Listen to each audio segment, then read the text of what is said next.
Maybe we go on where we left off day before yesterday morning.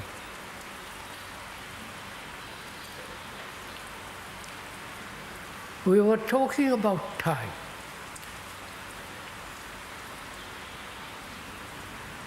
Time as the past, if I may briefly repeat.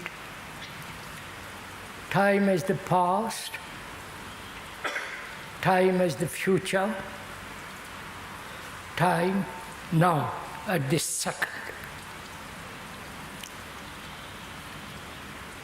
We were saying also that all time, the past, the present, and the future, is contained in the now. We went into it fairly thoroughly,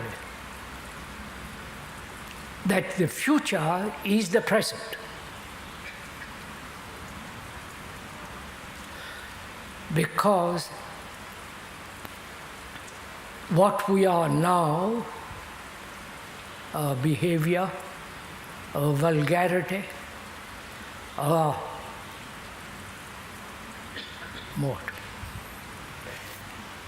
our cruelty, bestiality, terror, and all the rest of it, what we are now, violent.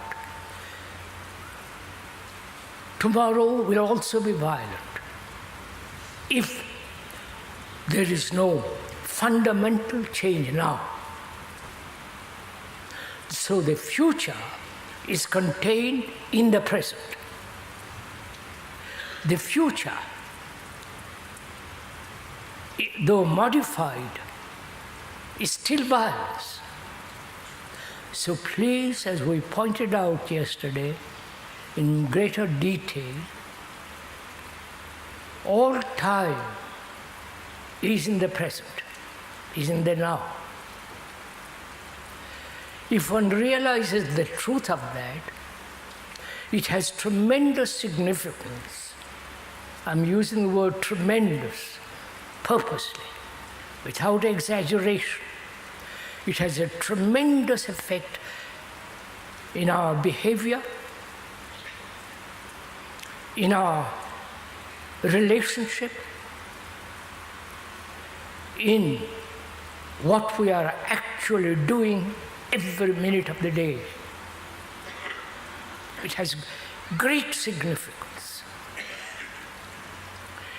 If one captures that, the truth of it, not the mere verbal expression, the intellectual, logical explanation, description, but the substance of it, the quality of it, the depth of it, the truth of it, then that perfume of that which is true affects the whole of our existence.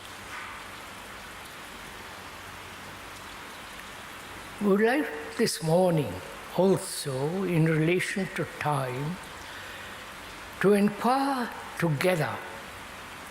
I mean together, not I explain, you just accept, or you deny or agree, but together investigate closely, both intellectually, logically, sanely, rationally, and also to go beyond it. Because logic, rationality has its own limitation, because it is still within the field of thought. We went into that, we'll go into it again today. So, if we capture the significance of time, then we should also inquire into what is freedom, what is health, and what is energy.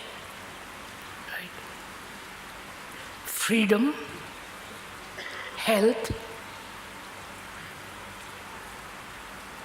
and the quality of energy that comes when one captures or sees perceives the truth of all time contained in the now. Right? What is freedom?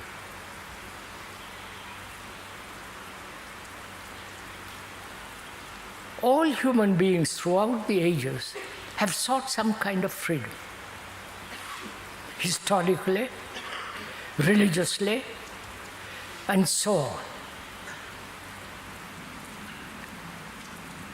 And freedom is translated now as doing exactly what one wants, which you're all doing, obviously. Choice, one can choose to go from one place to another place, from one job to another job, unlike the totalitarian states where there is total dictatorship and everything is controlled. Even your thinking, feeling is molded according to a pattern. So there is a denial in the totalitarian states' freedom. Therefore, the totalitarian states are retrogressive. Do you understand? Going back, not moving. So we must inquire into what is freedom. Is freedom choice? To choose between two cars, between two materials, to go where you want, to fulfill yourself at the expense of everybody else, right? I hope you're following all this. To try to become much more than what we are, better, nobler, wiser, more acquiring, more knowledge. So which is the whole process of becoming, which is called fulfill. I must fulfill. I must have roots somewhere. You follow? The implication of all that is becoming. Not only physical becoming, from an employee to the owner, from an apprentice to a master, but also we feel becoming inwardly. I am this, I will be that. I am envious, greedy, violent. We'll use the word violent, that's good enough. We are violent. I will one day achieve non-violence, perhaps in a year or two, or perhaps at the end of my life when I'm just about to die. Right? And all this implies a psychological becoming. That's clear. And is there freedom in becoming? Do you understand my question?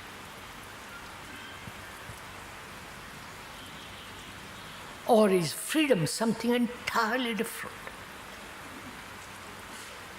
Please, together we are investigating, exploring. I am not explaining and you are just receiving. Together we are inquiring, which demands that you exercise your brain, not accept a thing, not accept whatever the speaker says.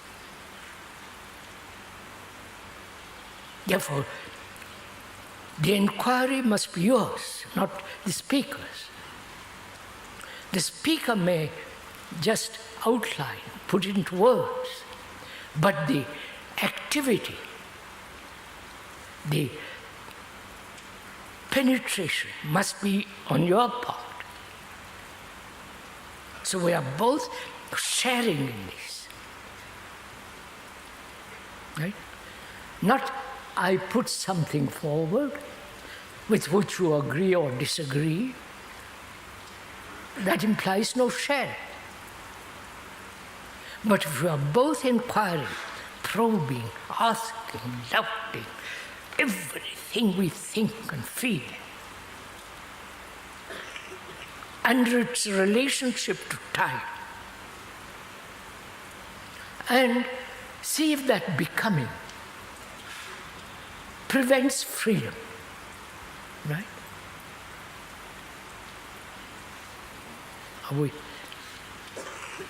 Are we together in this little bit?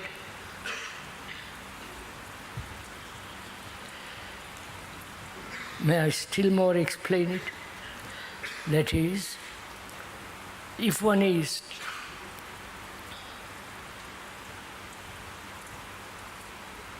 a teacher and who wants gradually to become a professor in a university, or an apprentice in any discipline,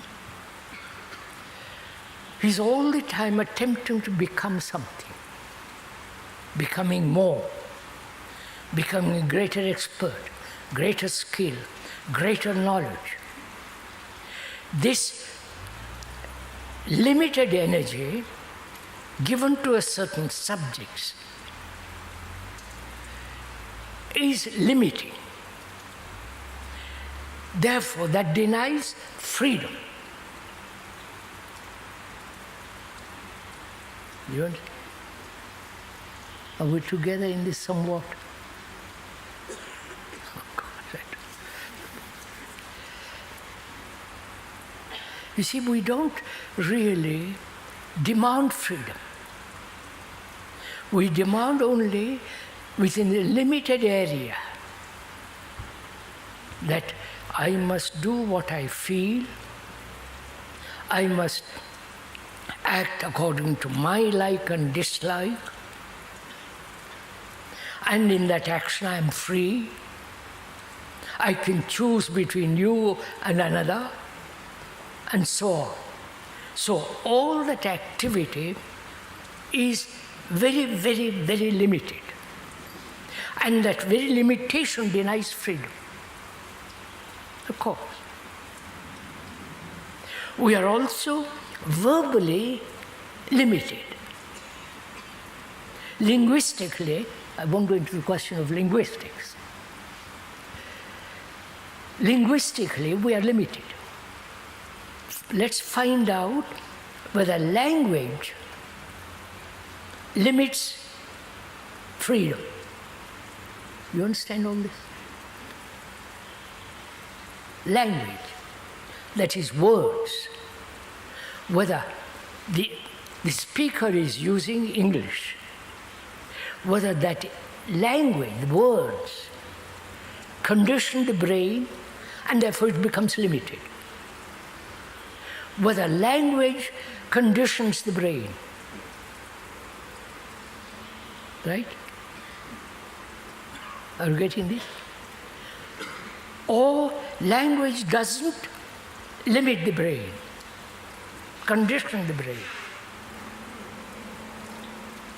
You're in question.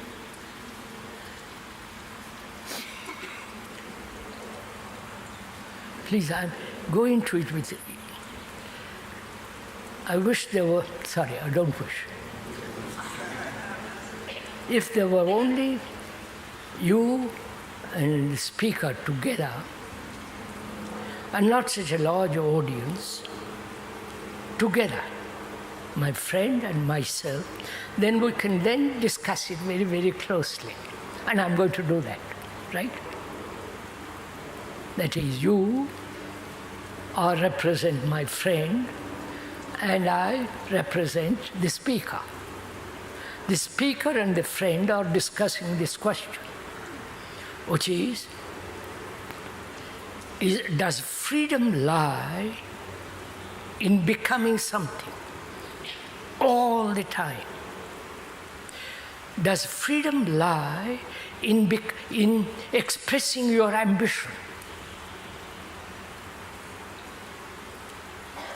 Does freedom lie in trying to fulfill your own desires? And the friend says, I really don't understand what the devil you're talking about. We are used to this. Our conditioning, our habit is this. We are always wanting to fulfill, to become, as in the outer world, also in the inner world. We must achieve something, otherwise there is no progress. And so on. My friend is saying this, countering everything I'm saying. The speaker is saying.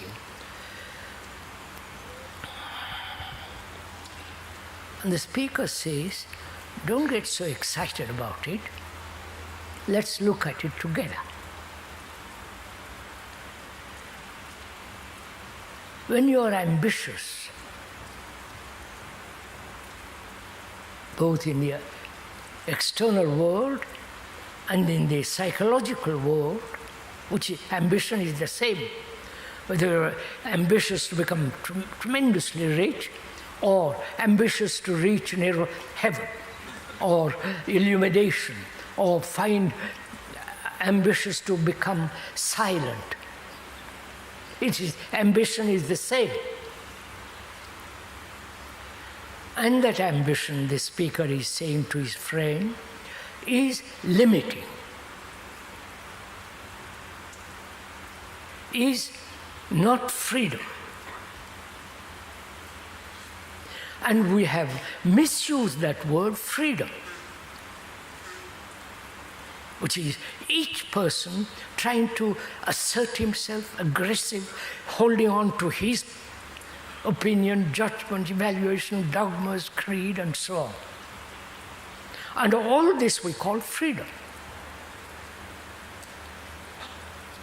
And is that freedom? Right? My friend says, I begin to understand what you're talking about. I agree. I said, don't agree, but see the fact of it, the truth of it. Right? So freedom must be something entirely different. And is it possible to come to that freedom, to realize that freedom? That is not to be ambitious at all. Go into it. Which doesn't prevent the love of doing. Right? The scientists throughout the world are very ambitious too, like the rest of us. They want to achieve some superior armament against the Russians and so on, all that game, the horrible game they are playing.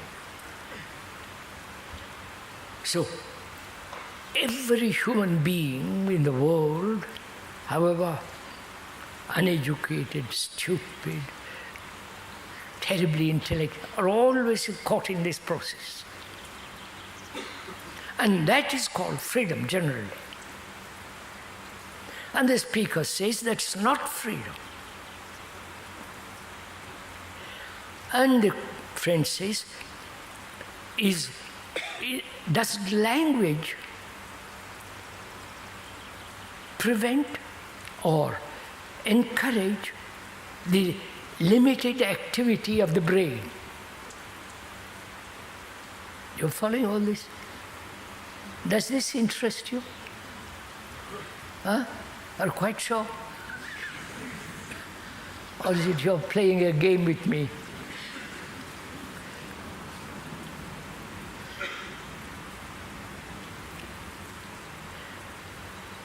Does language condition the brain?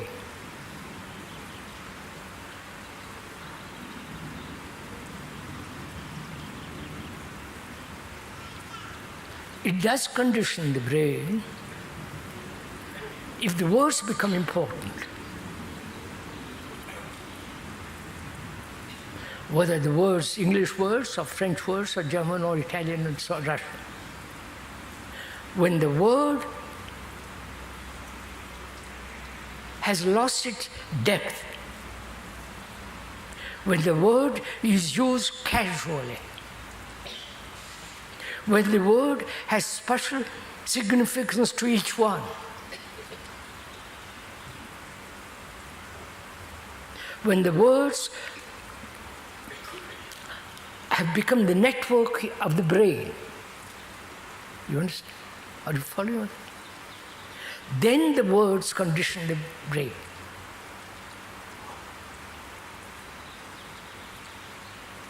Right? But when the words which are merely used to convey certain, used for communication purposes, if you and I, if I'm the speaker, which requires certain sensitivity, attention, pliability, affection, then words can be used without their limiting quality.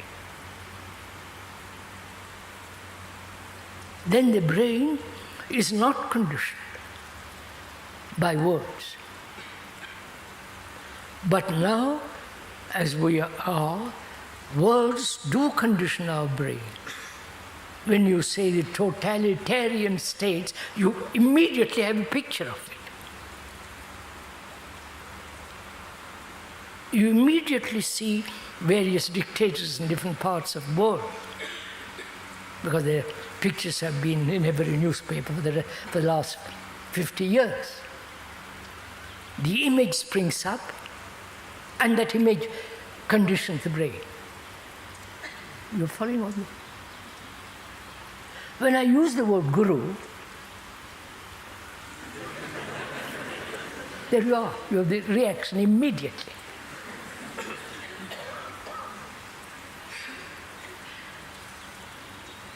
Or when a word like the Christ is used to a Christian, immediately. Or to a Hindu with his particular word, or the Buddhist. Please see the importance of the linguistic conditioning, and whether in that conditioning all kinds of troubles arise, all kinds of conflicts arise.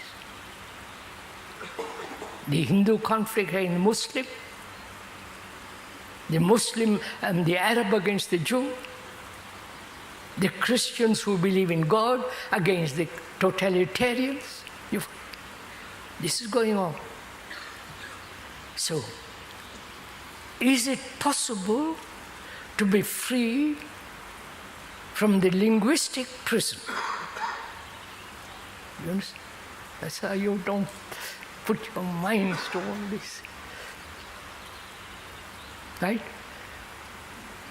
See if it is possible for you, sitting here now, to be entirely free of the image of words.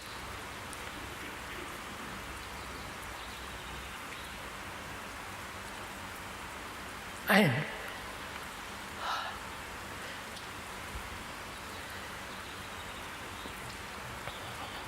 so there is freedom.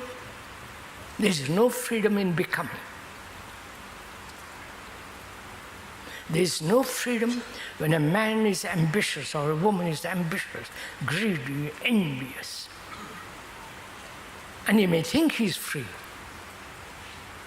because he expresses his ambition. So there is freedom. There is no freedom in becoming. And there is no freedom when the brain is caught or imprisoned in words with their images.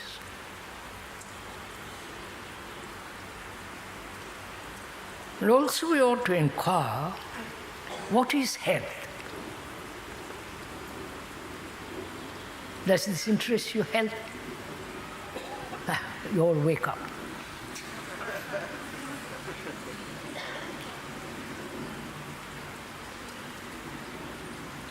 What is health?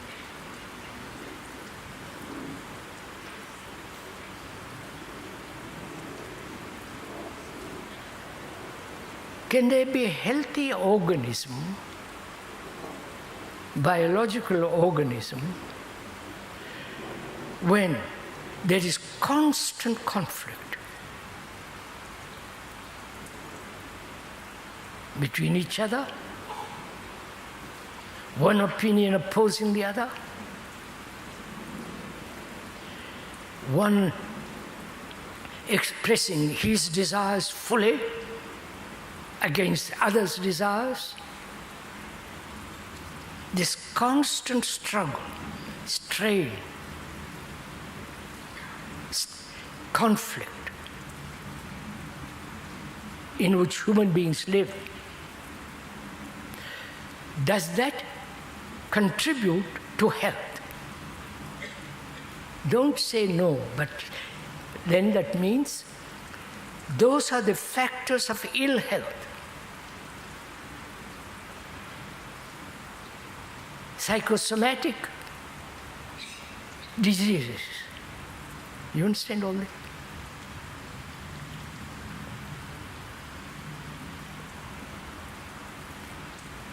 So can there be intellectual health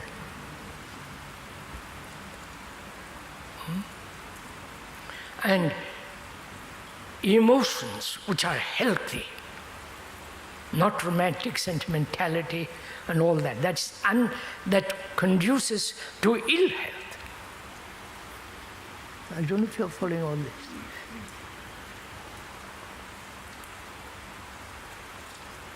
So we must inquire very deeply what is really to be healthy.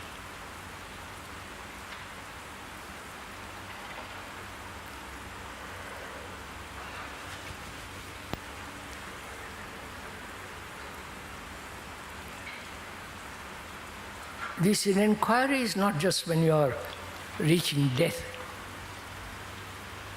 on the deathbed, but one must inquire right from when you are very young, or middle-aged, or now, as the speaker is. What is health? And health implies energy. Tremendous energy. And we dissipate that energy through conflict, through strain, through all kinds of tobacco drinking, you know, all the business of it. And without becoming food fad, you know, food fads, you know what that means? Crazy about food. Only concerned with what one eats and nothing else.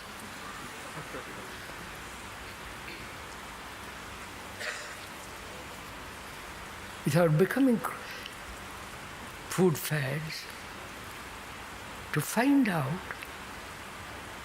if the brain can live without a single conflict. That means without any kind of emotional strain or intellectual strain. You understand all this? Are you doing it as we are talking, or you're just listening, agreeing, and perhaps at the end of the day you will try to think about it? You understand my question? Are we doing this together? Seeing how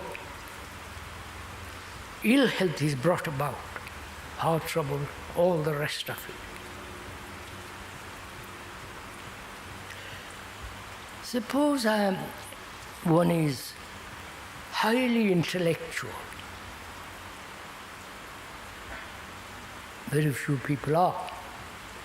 But suppose one is highly intellectual, only using that part of the brain which is called the intellect, which is only concerned with discovering new ideas, new expressions, new way of putting it, new concepts,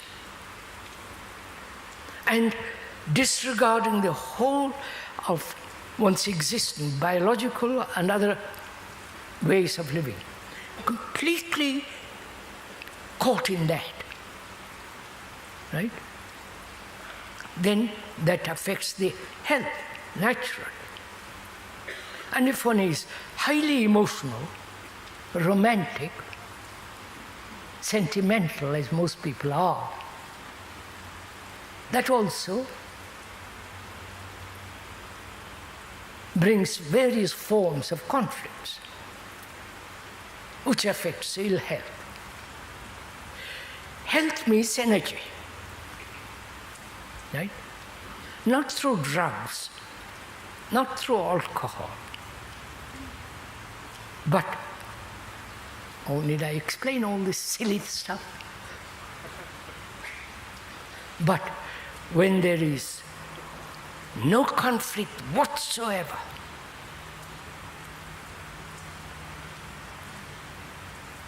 then there's tremendous health.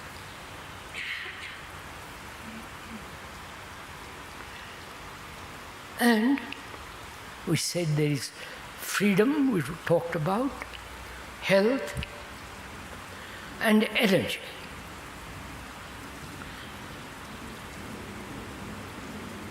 There's intellectual energy, right? The intellectual energy is when they have put a robot on the moon. It requires tremendous intellectual energy. Yes? To invent all the horrible things of war requires great intellectual capacity and energy. Right? There is emotional energy. By itself, perhaps slightly modified by the intellect, but when we are sentimental, emotional, kind of ugly, vulgar sentimentality, that too deprives energy. Right? Are we together in this? I don't know if you are, we are not. I hope I'm not talking to myself. So, what is energy which is not dissipated at all? Dissipated, wasted. Because this is important to understand. The quality of energy, which is highly intelligent, highly capable of reasoning, highly capable of analyzing, looking, observing, self-critically aware, and therefore constantly removing any impediment in the movement. That requires a great deal of energy. People who are purely, not purely, one can't use semi-physical energy, you know, you have plenty of them in the world, their energy is limited, naturally. Their energy controls all thought. You understand? You understand what I'm saying? I may be stupid, but I've got tremendous energy.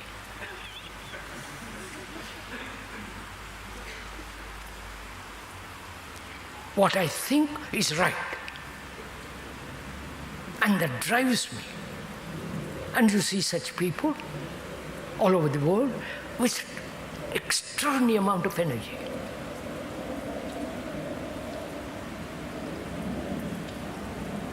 And those people who are very, very, very clever, their energy It goes into calculation, all the rest of it. Now, is there an energy which is not contaminated, polluted by or through conflict? Do you understand all this? Right? Are we together in this? Little bit.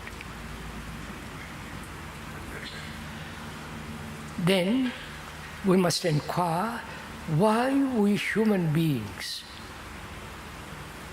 for the last 40, 50,000 years of our evolution, which is some biologists and the archaeologists are saying that we have lived on this earth as human beings walking on two legs, why from that time on till now we are in perpetual conflict. Right? Why?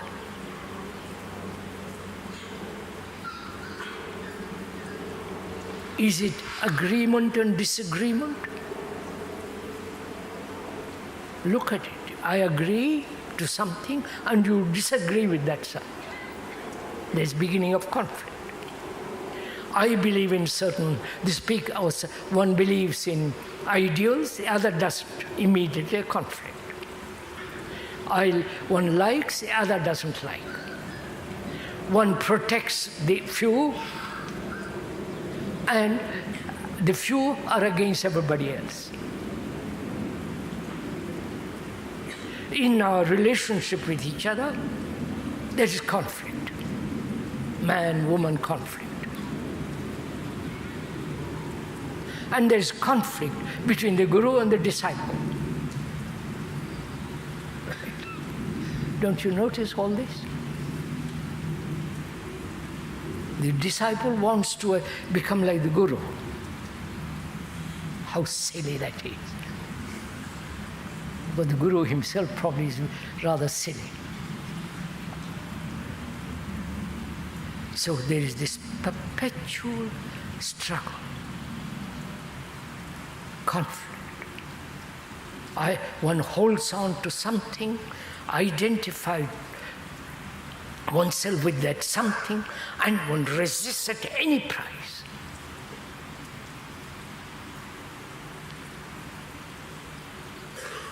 And between man and woman, there is not only sexual conflict, but also each human being, the woman and the man, or the man and the girl, and so on, each wants to express things in his own way. He's ambitious, and she's ambitious. And therefore there's conflict. Right? Why do we live this way?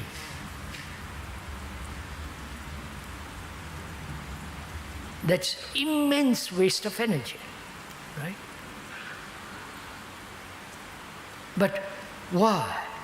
We human beings, after this long duration of experience, knowledge, wars, suffering, the eternal anxiety and so on, why do we live this way? Why do we, who are so clever, who have so much knowledge,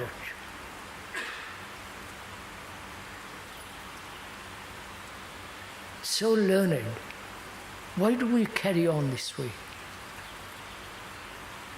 Please ask this question. Don't wait to find out. Ask it, demand it.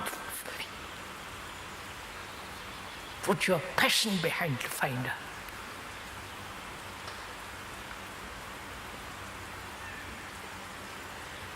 Is it our brain which evolved through conflict? Right? Conflict with nature, conflict in the air, conflict with everything. So our brain has become accustomed to it. Having become accustomed, it says that's the way to live, that's the way to progress. If there was no competition, there would be no progress. And so the brain, which has become accustomed, used to live in a certain environment, says that's the way to live. Are you in that position?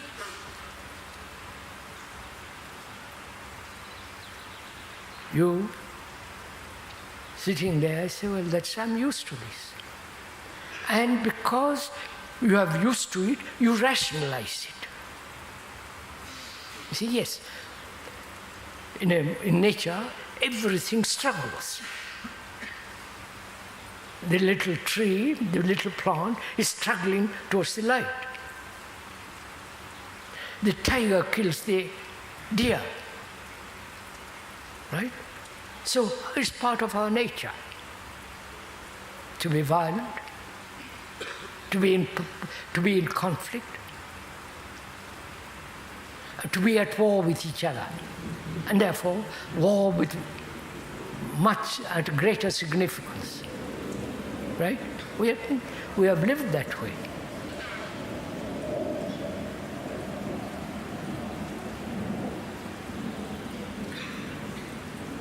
There have been wars for 5,000 years.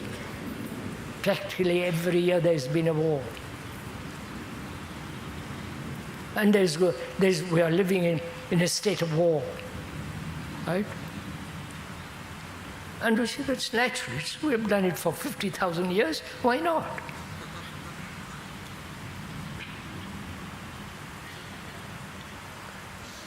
The politicians profit by this, right? So we're asking each other, is it possible to live without a single conflict?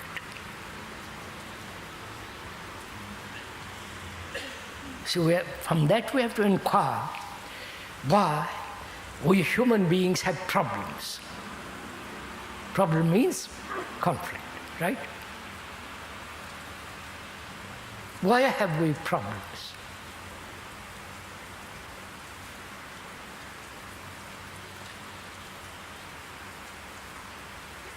Why is the brain accepts problems? Is the brain itself? You understand? I'm going to ask something. Please listen to it. I'm just discovering it. Is the brain itself in a condition of problems? Vous avez compris?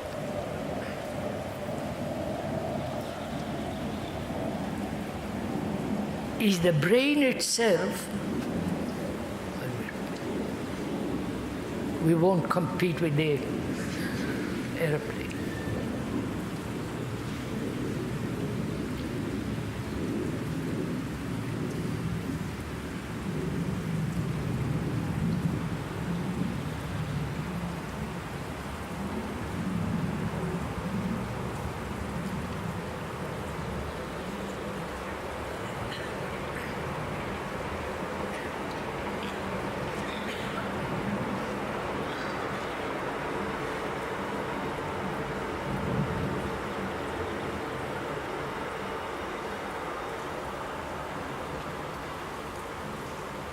Is the brain itself caught in problems? Is the brain itself, with all the activity that's going on, that brain itself is a problem? You understand?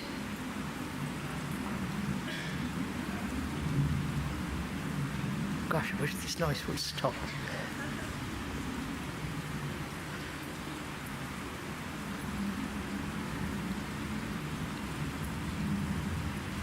Our brain is conditioned from childhood. You go to a school and you have problems of solving mathematics, how to write.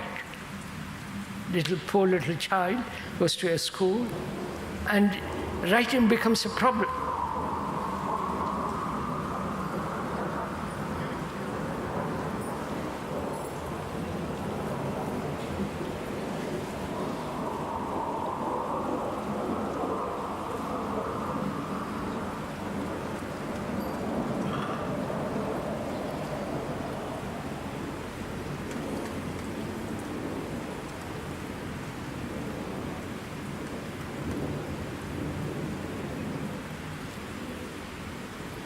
This is a small country. Therefore, all this noise.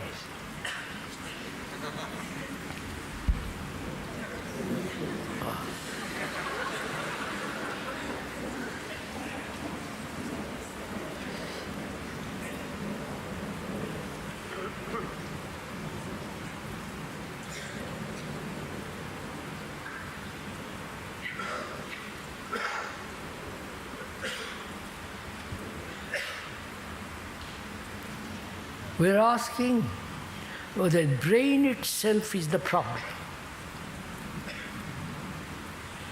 The questioner is part of the brain. You understand?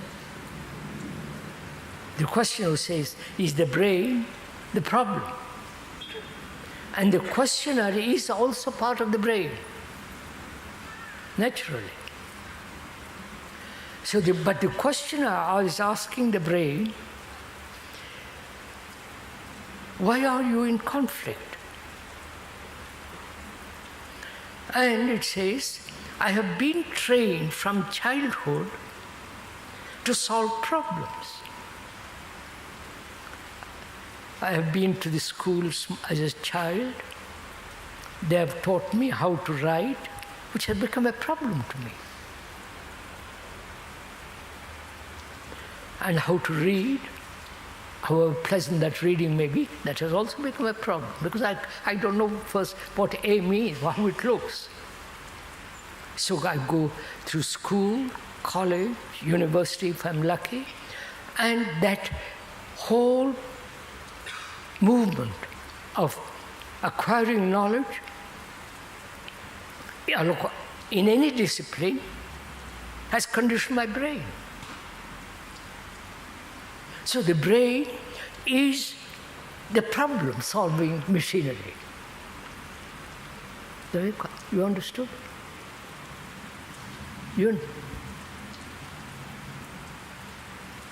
The word problem means something thrown at you. Problem means a challenge to you. From a childhood, something is thrown at the poor child. Right? He must learn ABC, must know mathematics, and so on. So the brain itself has become a machinery which creates problems and tries to solve problems. You understand this? Come on, some move. Huh?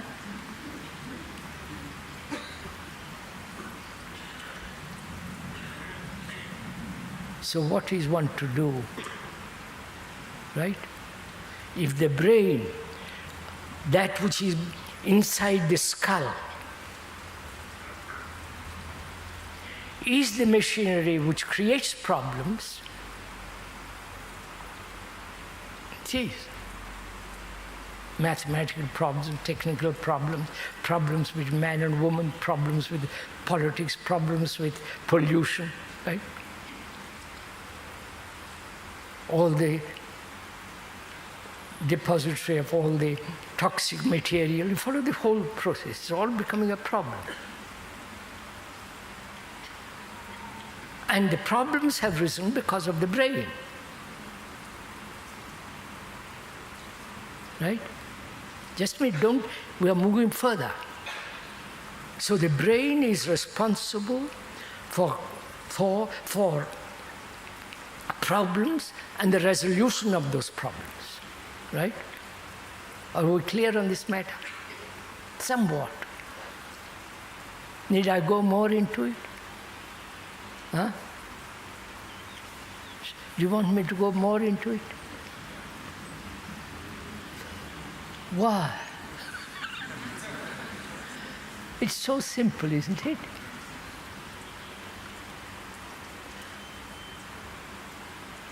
Religiously, look at it. You are trained as a Christian to have faith. Savior and faith. And those are the Buddhists who say that's all nonsense. That's the invention of the Western priests, which is probably true. They say there is no such thing as Savior, Buddhists, or having faith. They say doubt, question, inquire, never accept. So there are two. And the Christian says that's all rubbish. The Pope says faith is important. And my family, my education has been Catholic. So I am programmed, as the Arab is programmed, as a computer. Right? And so on. So our brain is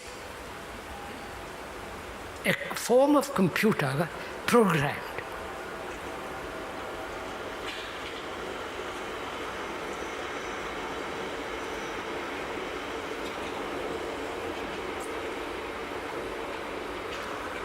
And when a brain is programmed, as we are, linguistically, religiously, with many problems, the brain says, I'm tired. I can't think. You tell me all about it. That's what's happening here.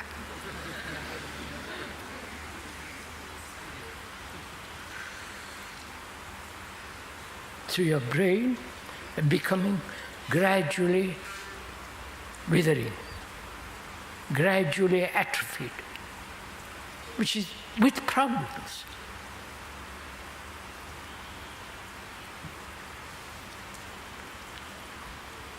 Krishnamurti says something, and that has become a problem.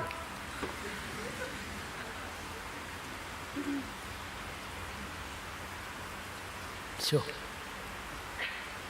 can the brain be free of problems? You understand? That is, there are problems in life. I can't help it. It's so. But to meet the problem with a brain that has no problems, do you understand? At least my statement, do you understand? You put in front of the speaker a problem. If his brain is also full of problems, he will solve your problem and create more problems out of it. Right? Haven't you noticed this? That's what the politicians are doing. The economic problems are solved by experts, and other experts come along and say, sorry, it's all wrong.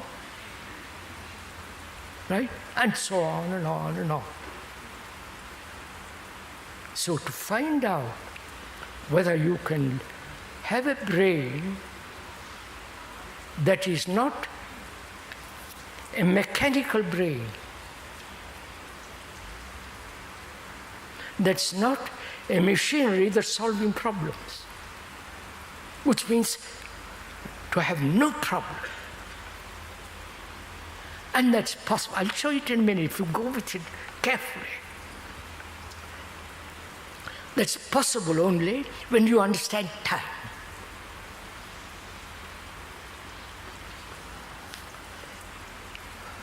So that may, grazie.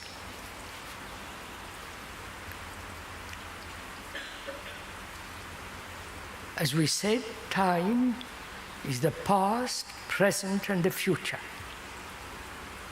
All the time, all the past, the present, the future is held in the now. Right? You understand? Problem means a future. You get it? Come on, sir. You understand what any problem implies the resolution of it, which is in the future.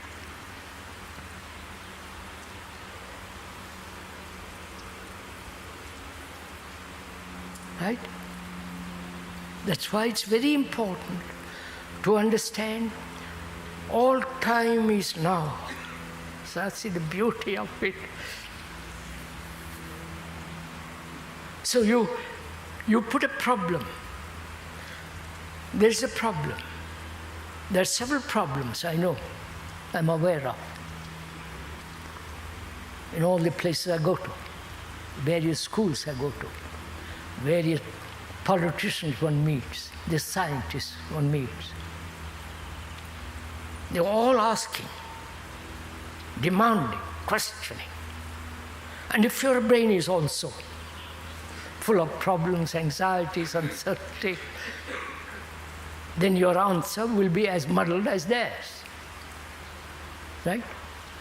So, we're asking whether the brain can be free of problems. And to understand the nature of that freedom, you have to inquire into time, right? That is, as there is no, the now has no the future. The now is in the future, right?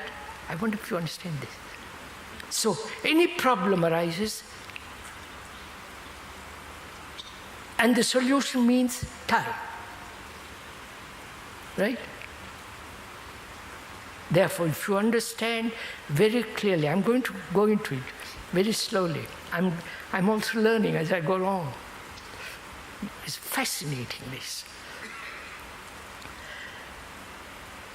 Let me take a breather.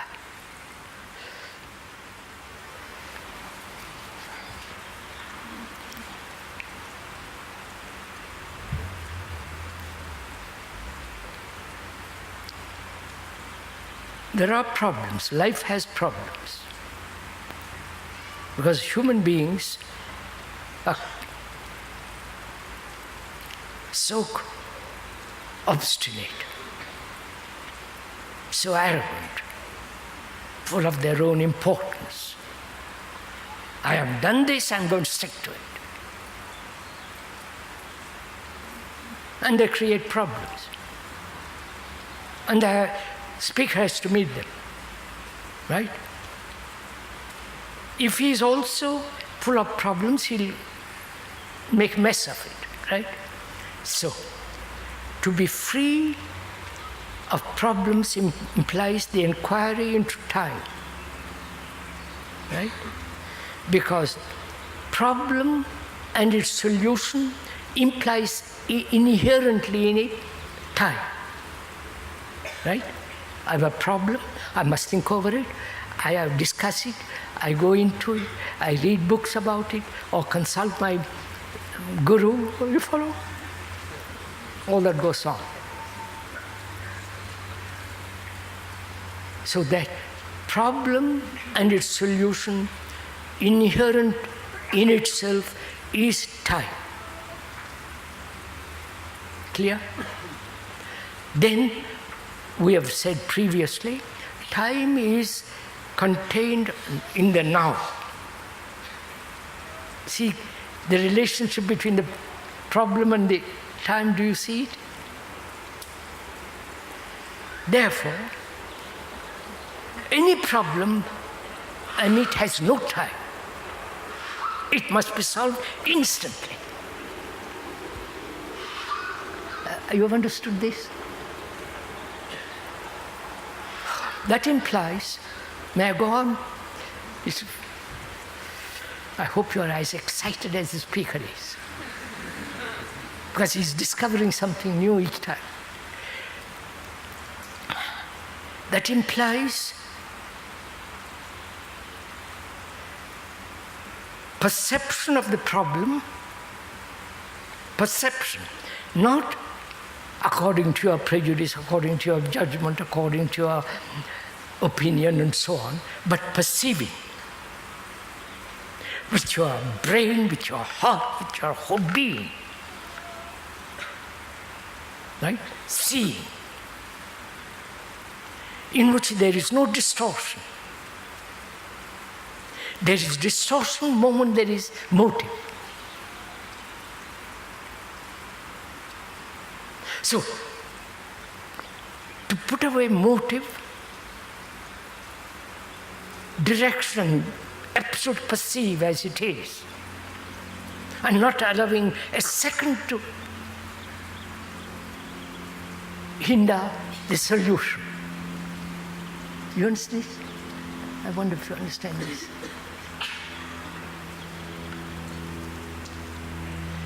Look, sir, there are problems between man and woman. There are other problems, I'm just taking that one problem. Man and woman, they quarrel. It's one of the unfortunate things that happen in relationship. They quarrel about God knows what, how every petty little thing on earth. They quarrel. And they never solve the quarrel. You see? They keep on till it becomes unbearable, and one of them says, sorry, buzz off.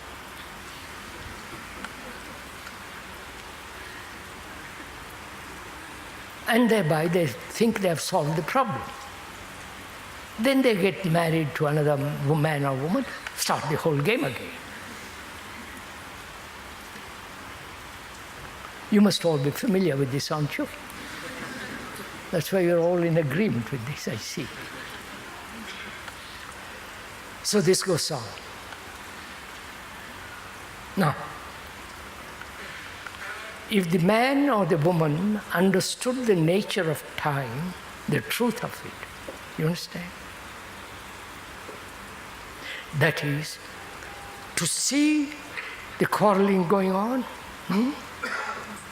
the conflict going on, and perceive, and you perceive it instantly, the cause,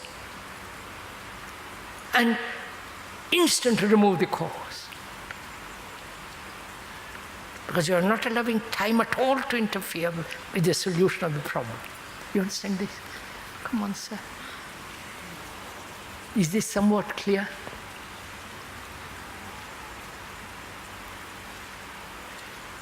That is when time becomes the most important thing in life, the understanding of it, not mere verbal description of it, the agreement with it, but you yourself see the truth of it profoundly. Then there is no problem at all for the brain. You may have a problem.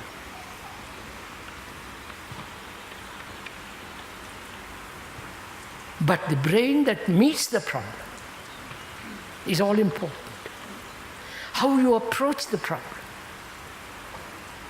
If you approach the problem already having a solution to the problem, then it's not solvable, right? You solve it according to your old pattern. But if you approach it without any bias, without any sense of anxiety, and you can only do that if you understand the depth and the strength and the vitality of time. Is that right? Clear?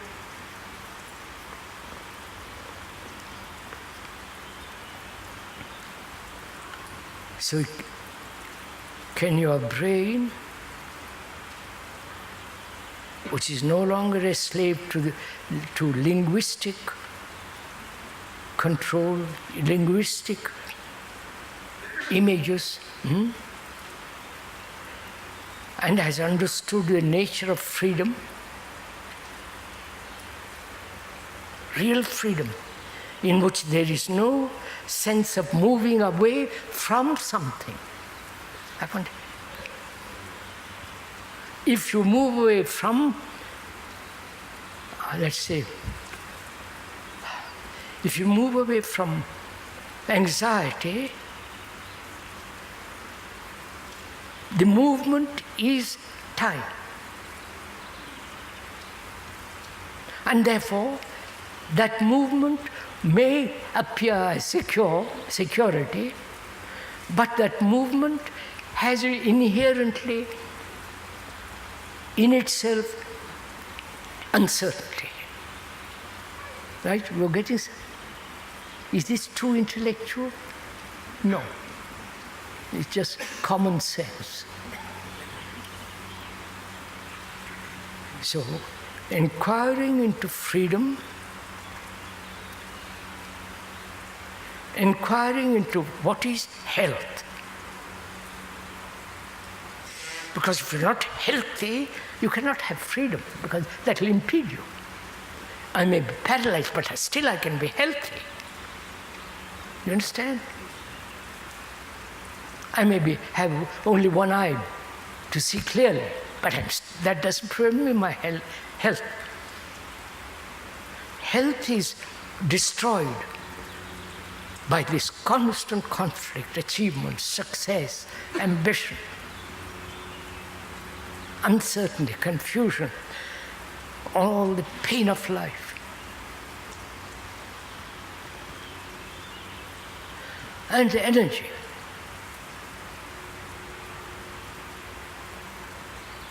Energy never dissipated. You understand, sir? By chattering, arguing, holding on to what you have done and say, this is right, I'm going to stick to it. You understand? Energy implies constant movement,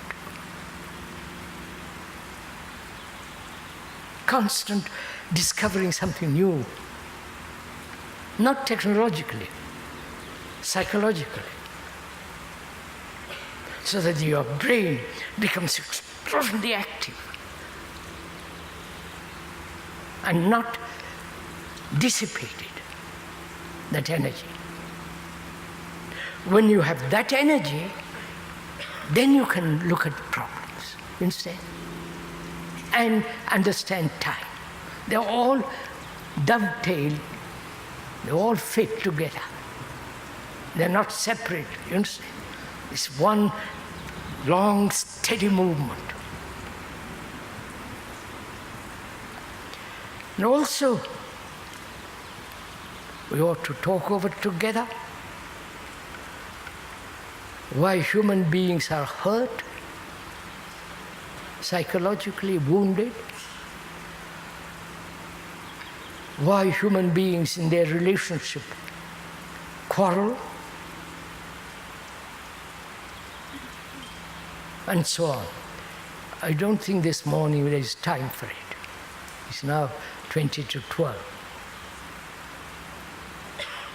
So may we stop this morning and continue on Thursday morning.